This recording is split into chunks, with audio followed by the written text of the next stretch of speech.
At 15, I almost lost everything because my narcissistic father wanted to relive his glory days in Europe through me. After he pushed me to my breaking point, I heard my late grandma's voice say, "Belle, stop." That's when I realized I deserve better. How did I survive this? Yesterday, one of my friends inquired why I do not believe I am deserving of anything, and it took me some time to respond. Sharing what happened made me realize that I have never truly moved past it. I simply buried it.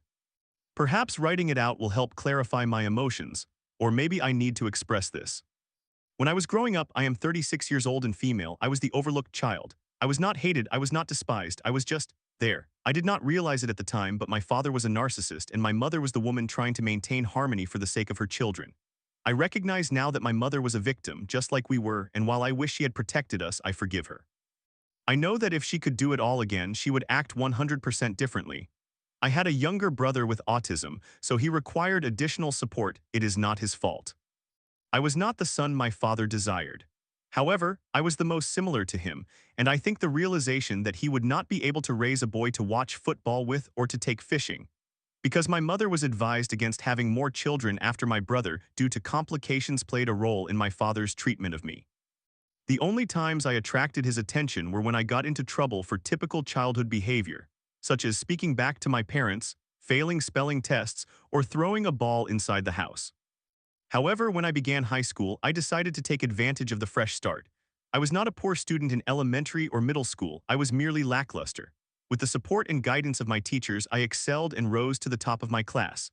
I made the honor roll and became a member of the National Honor Society, the drama club, and student government.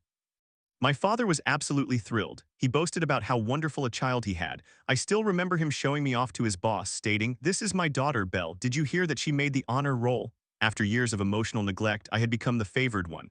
I had become the star. Although there were times his praise became embarrassing, it was typical of him. This recognition meant a lot to me because, during the few moments I was acknowledged, I was a daddy's girl. I wanted to be with him and engage in activities together. Some of my fondest childhood memories involve us going to movies or reading books together and discussing them.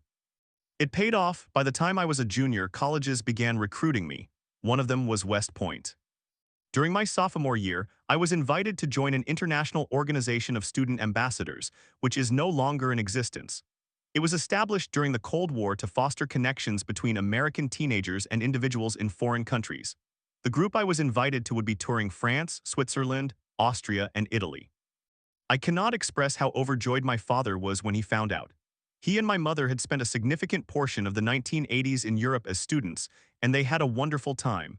Our home was filled with photographs from their European adventures, and he frequently reminisced about those days. They only returned to the United States when my mother's pregnancy complications became severe, and it was recommended that she return home for better care. My mother later revealed that she also wanted to be near her family. One thing my father often mentioned to me was, "We loved it so much that if you had not made your mother so sick, you might have been born and raised there." Looking back, I realize how inappropriate that comment was to make to a child. I completed the interviews and was accepted.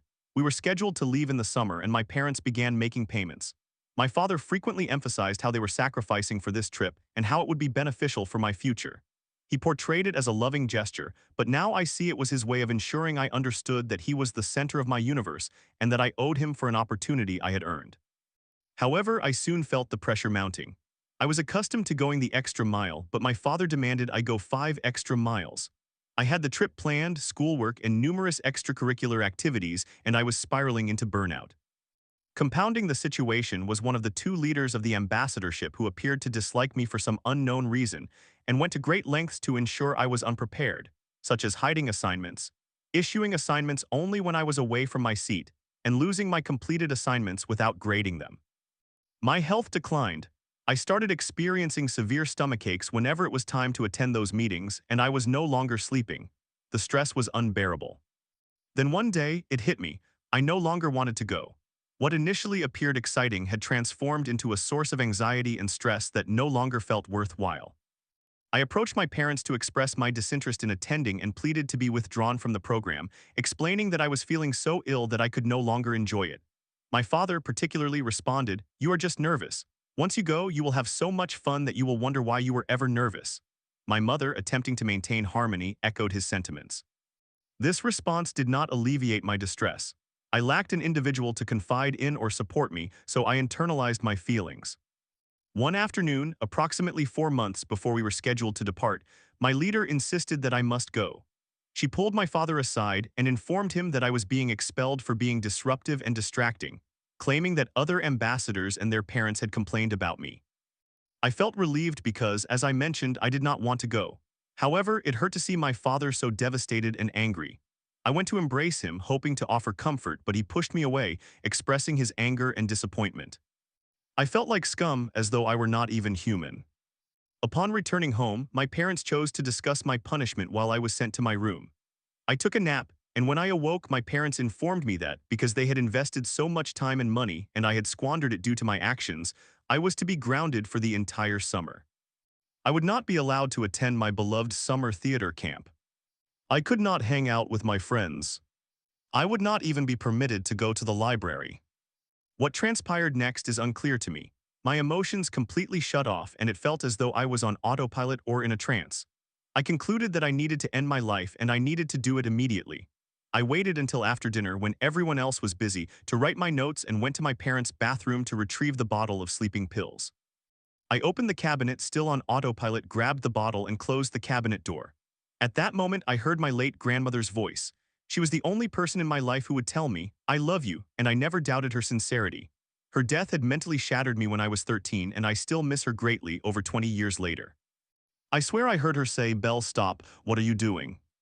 In that moment, I caught sight of the girl in the mirror. The girl holding the bottle of pills, her eyes swollen and bloodshot, tears streaming down her face. I felt immense pity for her. I understood that the girl was me. I returned the bottle, destroyed the notes, and went to bed. I slept better than I had in ages. The next day, while I was at school, my mother called the headquarters of the ambassadorship to seek a refund.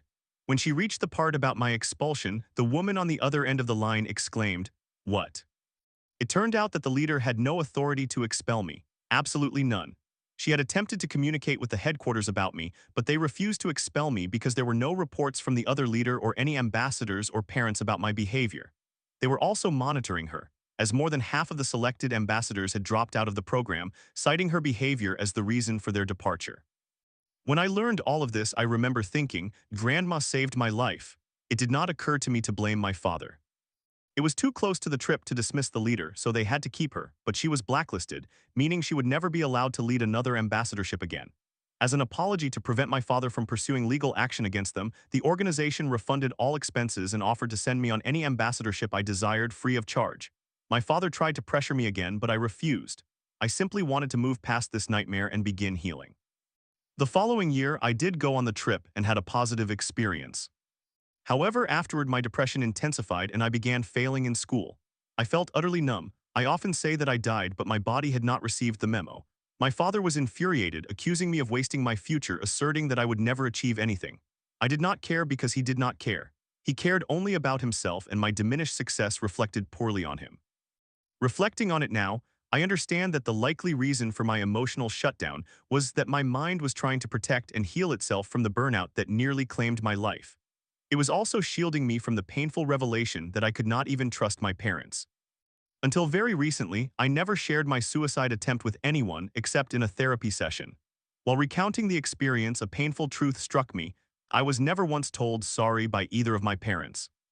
I am aware that my father will never apologize. He is a narcissistic individual who only loves himself and sees himself as the center of his own universe. I currently have limited contact with him and plan to cut ties completely.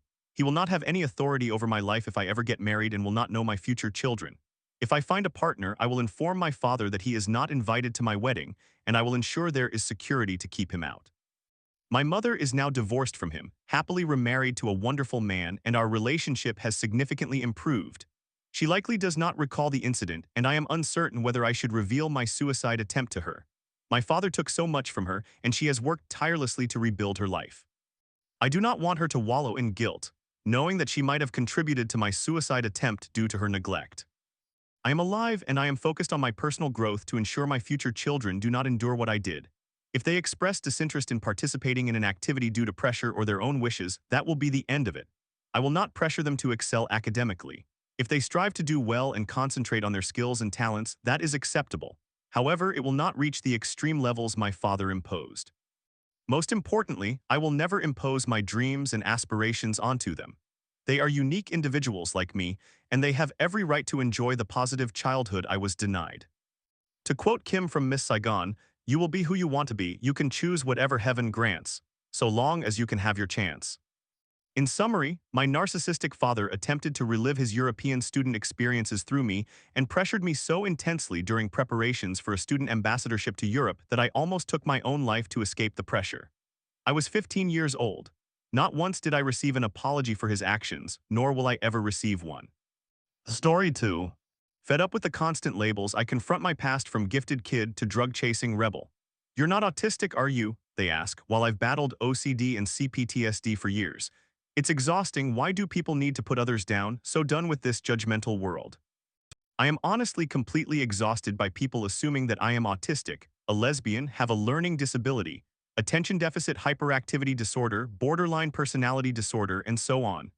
This post is merely my stream of consciousness as I vent my frustration, hoping that others can relate. I have obsessive-compulsive disorder and complex post-traumatic stress disorder. I have dedicated a significant part of my life to studying while also working hands-on in various fields. I have always been naturally talented in most areas, and the time that I was not permitted to spend with friends or playing video games during my childhood was devoted to reading books or training in the few sports I was allowed to engage in. I had a rather complicated family life while growing up. By the time my friends and I reached our teenage years and began attending parties, I was already experimenting with drugs and engaging in dangerous behaviors for the sake of excitement: downhill skateboarding, mountain biking, sport climbing, and cliff diving. I did not have many long-term close friends in high school because, aside from drug use, no one shared many common interests with me. Most of my time outside of school was spent studying, training, or engaging in reckless activities with my older friends. Many individuals considered me one of the popular kids. However, I was genuinely volatile due to past abuse and the effects of drugs even back then. My close friends were well aware of this, and I consider myself fortunate to have a second family filled with people with whom I relate well. As a result, I largely ignored comments like those while I was in school. Years later, a decade, even I began interacting with regular people, sheltered individuals, those with non-diverse friend groups who had not left the state since their graduation, in an effort to reconnect with old friends. Wow. I was never one to stereotype, but 99.9% of the people who claim to despise drama and are non-judgmental are being dishonest. I have noticed that anyone who feels the need to announce their level of tolerance an unnecessary number of times during conversations is subtly indicating their disagreement with me as an individual. A person's personal opinion should never offend you. It merely reflects their perception of the world around them. However, I have encountered individuals who have directly told me that I am autistic or have borderline personality disorder or bipolar disorder. These are friends I have known for years, even in relationships. I have never personally taken offense at such comments, but after enduring years of this, I have developed a standard response regarding my extensive battle with self-harm that lasted 17 years, childhood psychosis, and severe obsessive-compulsive disorder that manifested from a young age, along with the numerous therapy sessions I underwent to address my depression and work on balancing my life, despite my stress disorder hindering my ability to experience a regular emotional drive. Then would come comments such as, "Many individuals with autism lack empathy. Are you sure you're not just experiencing mania? Oh, you sound like you have Asperger's. I have attention deficit hyperactivity disorder too, that's why I'm so good at sports. It's the same, right?" No, I struggled significantly with life and suffered greatly due to mental illness. The only way I could prevent self-harm was to exert myself physically or mentally, and for a long time there was no personal safety involved in that exertion.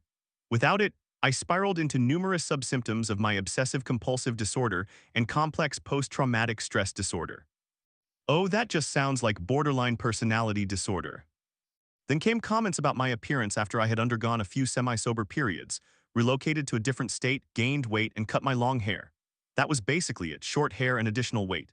Apparently, being an overweight woman with short hair automatically implies that I am a mentally disabled lesbian. There were many more comments related to autism and bipolar disorder, with countless people assuming I had no idea how to take care of myself. Being socially awkward and a borderline drug addict made that phase of my teenage years utterly intolerable. I felt I could not defend myself in a new town. I had never felt so alienated before.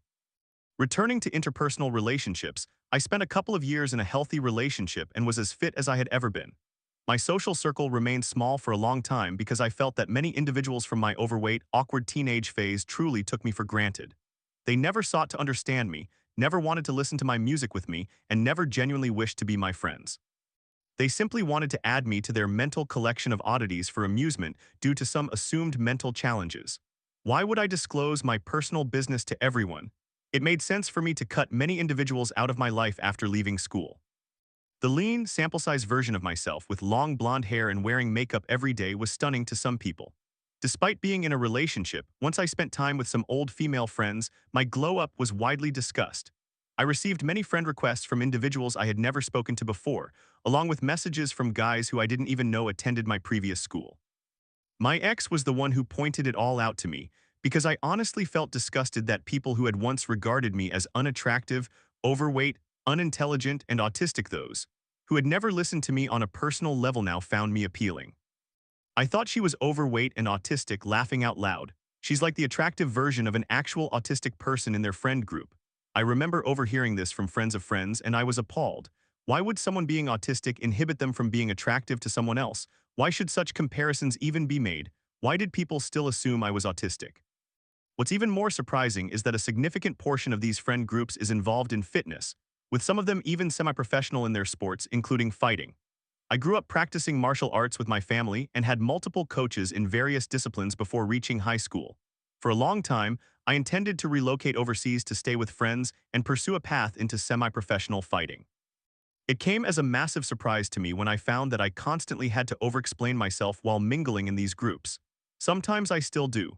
Spending 5 hours in the gym doing full-body workouts 3 to 4 days a week, in addition to daily endurance training, is not as extreme as it sounds. That is what I enjoy doing. I assure you, once these individuals discovered my training routines, which I had been taught by coaches in early childhood, a barrage of autism comments emerged again. Fitness must be a special interest of mine, unsolicited advice, and being told my form was incorrect when engaged in sparring. No, I'm not in the ring and you're not my coach. I am not going to perform for you. I would lapse into a panic due to anxiety. I can only attribute this targeted behavior towards others to their own insecurities, because when you are an overtly confident individual secure in your abilities, whatever they may be, you will inevitably encounter people attempting to unearth your insecurities.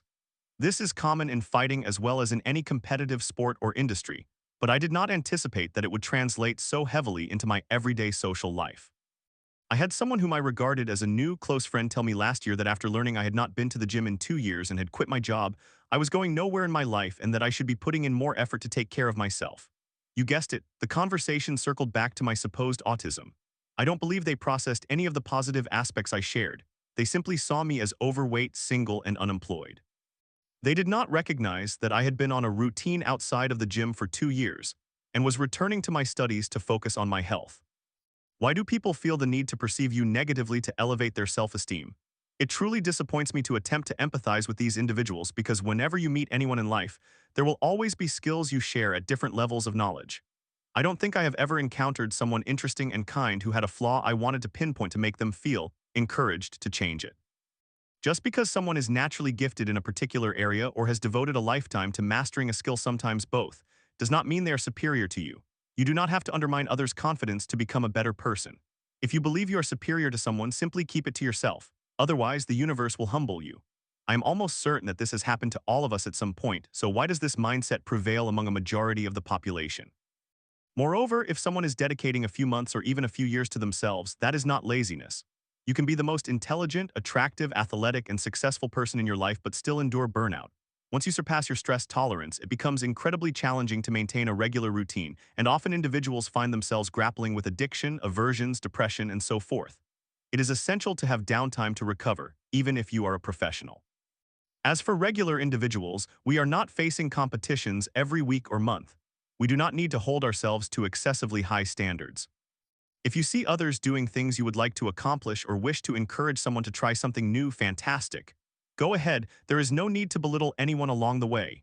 Take the time to learn about your friends' communication styles and what they enjoy doing. You'll discover a great deal of common ground, even if there is a language barrier. That is my rant. I genuinely feel that there are far too many people in this world who are quick to judge, which leads to numerous issues that I do not need to articulate. I am simply fed up with being someone who has a severe mental illness that has affected every aspect of my life. When people attempt to diminish me for the few things that bring me joy, I lose interest in them as friends. It goes without saying that there is nothing wrong with being on the spectrum in any context, so why does the question, "Are you autistic?" always come at me in a derogatory manner? I am not autistic, I do not appreciate you. Story 3. My best friend used my insecurities against me for 7 years. I thought I was your only friend, she said while sabotaging my love life and self-esteem. Now I'm finally cutting ties, but how do I erase someone so entwined in my history without burning bridges? I apologize for the lengthy message. I am a 22-year-old female, and I need to express this to alleviate my burden, as I have spent years justifying her actions. My so-called best friend S, who is also 22, has been emotionally manipulating me since we were teenagers, and I am only now starting to recognize the entire pattern. We first met in the 8th grade, but we became close in 10th grade when our school paired struggling students with high achievers. I was popular, outgoing, and had a solid friend group, along with a best friendship lasting a decade with SH. However, S clung to me with a fervor that, in retrospect, feels more calculated than sincere. She transferred to our school in 8th grade and was labeled a slow learner, not due to any disability but rather a lack of interest. In contrast, I was one of the top performers, academically strong, well-known, and a little rebellious, but still on the favorable side of teachers. I participated in sports and debates, generally staying involved. In 10th grade, she was seated next to me because of a policy that required slow learners to sit beside better-performing students. Despite already having a best friend in SH, I quickly became close with S. She was always shy and rarely spoke to others, while I moved fluidly among different friend groups, knowing nearly everyone by name. SH would occasionally express her discontent with S joining our hangouts. She wanted it to be just the two of us. Nevertheless, I disregarded her feelings. I appreciated that S would confide in me, or so I thought. Although I shared everything with her, my crushes, boyfriends, family drama, she never really opened up. I would gently encourage her to share, believing she would do so when she was ready, but she never did. S was friends with my then-boyfriend, a known flirt, and frequently warned me about him, suggesting I should break up. Eventually, I did, but only on my own terms. Still, I believed she had my interests at heart and was looking out for me. Now I see that differently. After our 10th grade graduation, we grew even closer, communicating constantly, sharing memes, and spending time together. Although we attended different colleges, they were nearby. I began to drift away from SH, while S gradually became my everything. Then came Jake. He was a mysterious boy from another branch of our school, rarely present, yet famous. Every girl had a crush on him, but no one dared to approach him. S reached out to him on Facebook and subsequently introduced me to him. Jake became infatuated with me. However, since S was also interested in him, I decided to ignore his advances. I did not want to betray her trust. Then something occurred that I could not overlook. I failed a subject in college and confided in S under strict confidence. A few days later, Jake mentioned it. She had told him, her excuse, "He is good at studying, perhaps he can assist you." But he lived in another city and we hardly spoke. He was in no position to help. This felt like a betrayal, and I should have recognized the crack forming in our friendship. She began subtly belittling me. If I mentioned wanting braces, she would discourage me. When we went shopping, despite contributing my share, she would constantly highlight how much more she had spent. This made me feel like a mere tag-along on her shopping excursions instead of a participant. During one shopping trip, we bought matching dresses. She insisted on paying. I lost mine in a crowd, and upon returning, she insisted that I take the other dress instead. I begged to buy her a new one, but she refused. Then she joked that I always mooched off her money. That joke devastated me. I returned home that day and cried to my mother. I felt so guilty and ashamed, as though I had committed some grave wrongdoing when I had not. That realization struck me. It was not just a joke. She wanted me to feel indebted to her. She made me feel like I owed her something, an emotional debt masked as friendship. Then came the comment about her future husband. She once joked that if her husband failed to satisfy her, she could always share mine since I had good taste.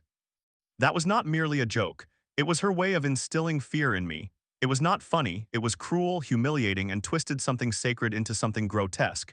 It continues to haunt me. She has always discouraged me from dating anyone. She would find faults in every guy I was interested in. I assumed it was protectiveness at first, but I later realized it was about control. One day she confessed that her aim in school was to befriend me at any cost. That was not admiration, that was obsession disguised as flattery.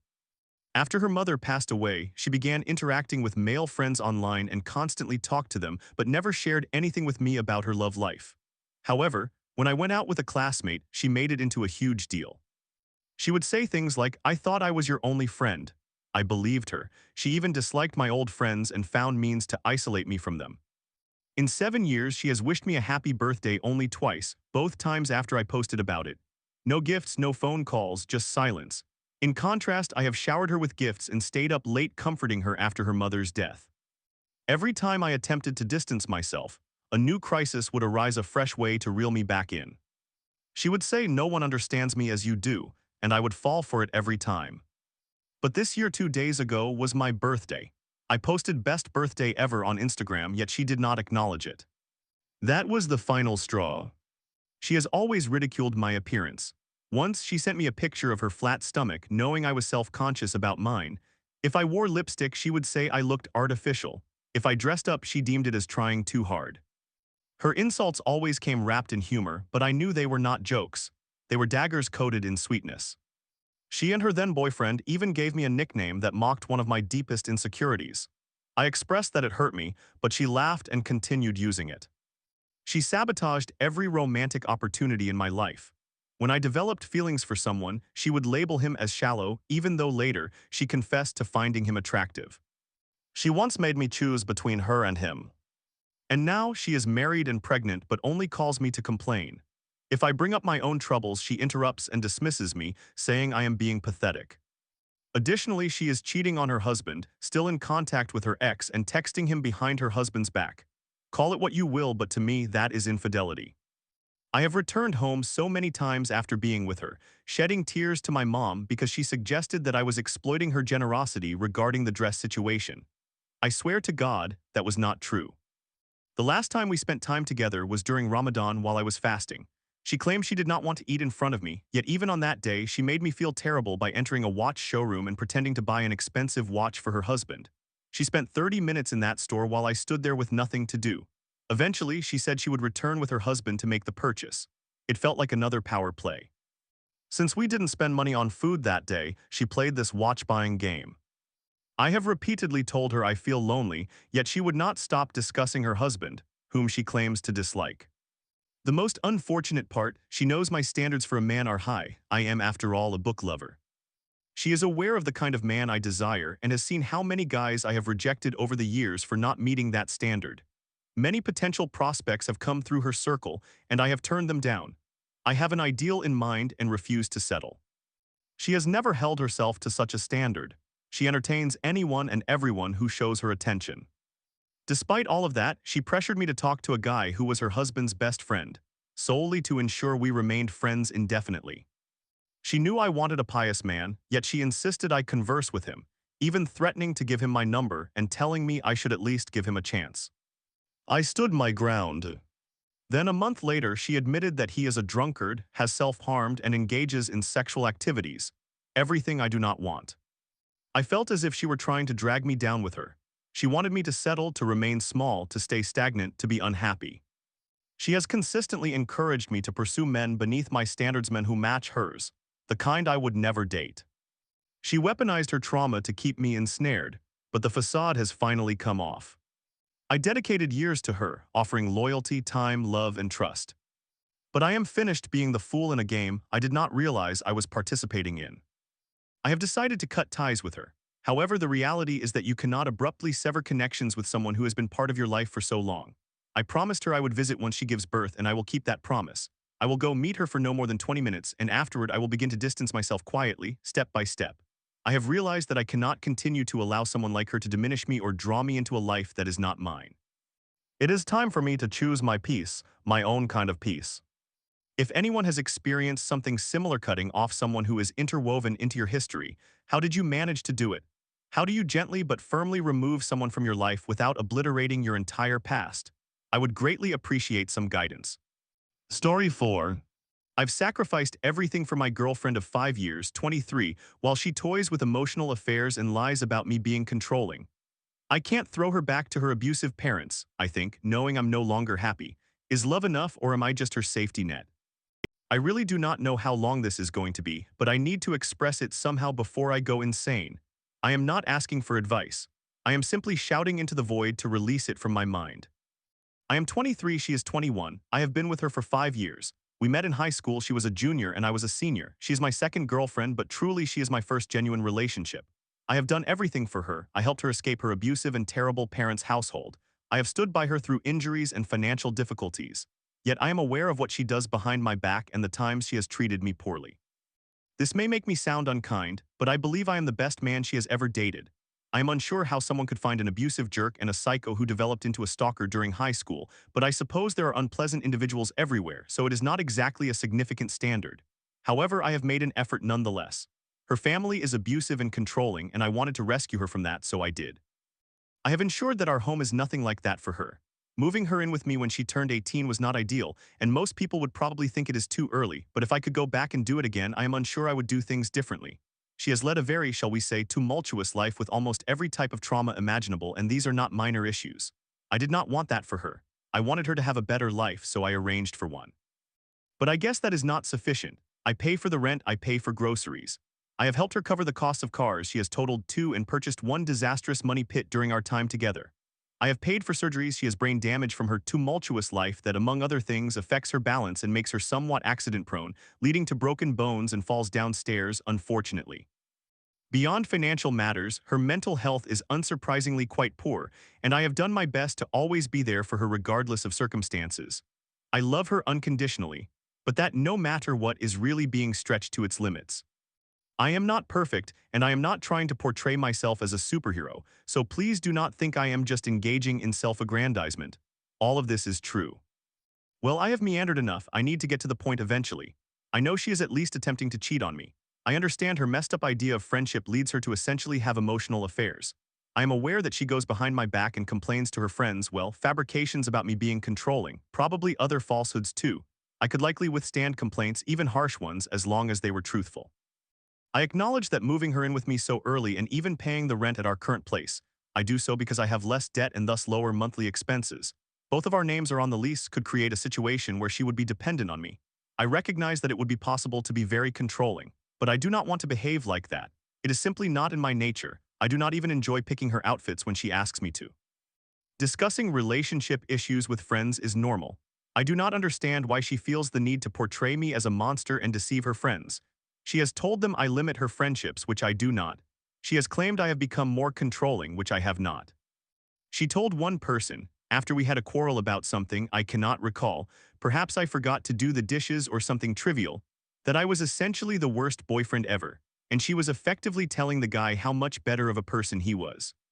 She had one situation that I would describe as a full-blown emotional affair of which I am fully aware.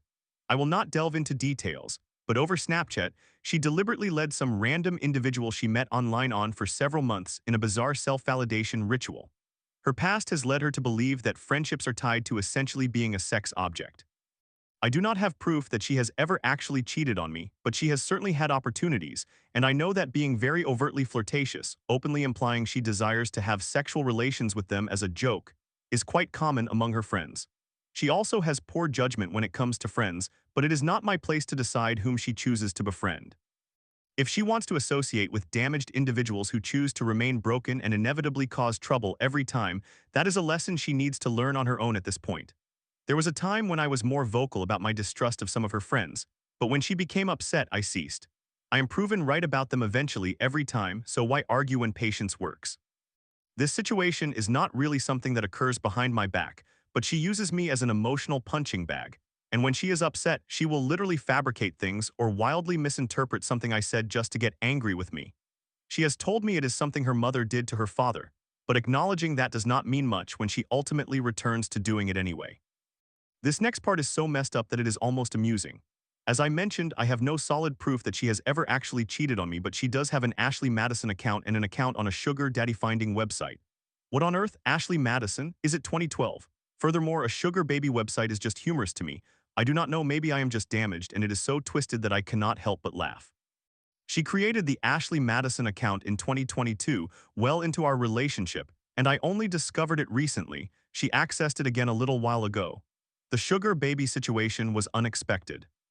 How did I find this out? Yes, that I am not perfect comment was not a plea for pity. Snooping through your partner's belongings is wrong and inappropriate. I had my reasons, and what I discovered established that I am not as bad as I think, but it is still something I should not have done, and I regret it. It is not something I typically do either.